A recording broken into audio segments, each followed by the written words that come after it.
Ma vie a pris un tournant inattendu. Yeah. M'appelle Paola et Géant.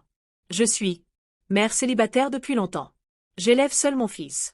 Il s'appelle Jérémy et il a maintenant 24 ans. Nous avons toujours été proches, juste tous. Les deux. Nous nous entraînons dans les aléas de la vie. Un soir, un imprévu s'est produit. Jérémy avait l'air très fatigué et m'a dit qu'il ne se sentait pas bien. Il avait beaucoup travaillé et beaucoup étudié. Il semblait épuisé. Hier, lui ai dit qu'il pouvait s'allonger sur mon lit s'il voulait se reposer. La nuit était froide et notre maison a mis du temps à se réchauffer. Alors, je l'ai recouvert d'une couverture. Au début, cela semblait normal, juste une mère et son fils. Mais ensuite, en m'allongeant à côté de lui, je l'ai senti se rapprocher. Il devait essayer de se réchauffer et je n'y ai pas prêté attention. Mais il m'entoura de ses bras, me serrant doucement contre lui. Comme il le faisait plus jeune. J'étais un peu surprise mais je laissais faire. Il avait probablement juste besoin de reconfort. Je pouvais le voir près de moi, sa position stable. Allongé là, je sentis la respiration de Jérémy. Ralentir comme s'il s'endormait. La pièce était si silencieuse que j'entendais mon propre cœur battre.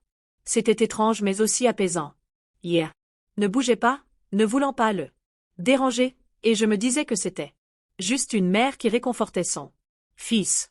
Mais au bout d'un moment, il bougea, se rapprochant encore plus de moi sous la couverture, je sentis son bras m'entourer légèrement et je me figuais un instant, incertaine de ce que je pensais.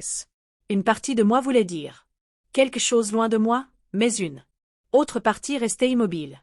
Il y avait une tension dans l'air que je ne pouvais ignorer et je ne savais pas pourquoi je ressentais cela. Puis, quelque chose se produisit qui me surprit. J'ai senti quelque chose de dur sous la couverture. C'était inattendu et mon cœur s'est mis à battre plus vite. J'ai essayé de rester calme et de me réconfortant son fils, rien de plus. Mais dans ce silence, juste nous deux, sous les couvertures, mon esprit continuait à tourbillonner de pensées qui semblaient inappropriées mais que je ne pouvais chasser. C'était mon fils. Mais allongé si près de lui, je ressentais quelque chose de plus profond, une proximité que je ne comprenais pas.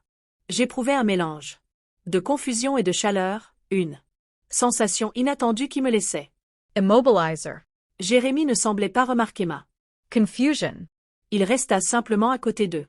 Moi, sa main se déplaçant doucement.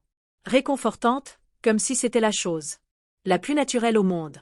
Sa respiration était calme, ses yeux se refermèrent et je me demandais s'il s'endormait, mais sa main remonta sur mon bras. Yethrisonais, yemeruais. Sur moi et il ouvrit les yeux, me regardant droit dans les yeux. Il avait une question dans son regard, comme s'il me demandait si c'était bien, si je ressentais la même attirance angélique que lui. Je sursautais, son nom, à peine capable de prononcer le mot. Je voulais qu'il s'arrête, qu'il s'éloigne. Je capturais et toutes mes pensées s'évanouissaient, ne laissant que cet instant entre nous. La main de Jérémy se posait doucement sur mon épaule comme s'il de plus le monde qui nous entourait semblait lointain et je ne pouvais me concentrer que sur sa présence, sur le battement régulier de son cœur que je pouvais presque entendre. Un instant, j'ai fermé les yeux.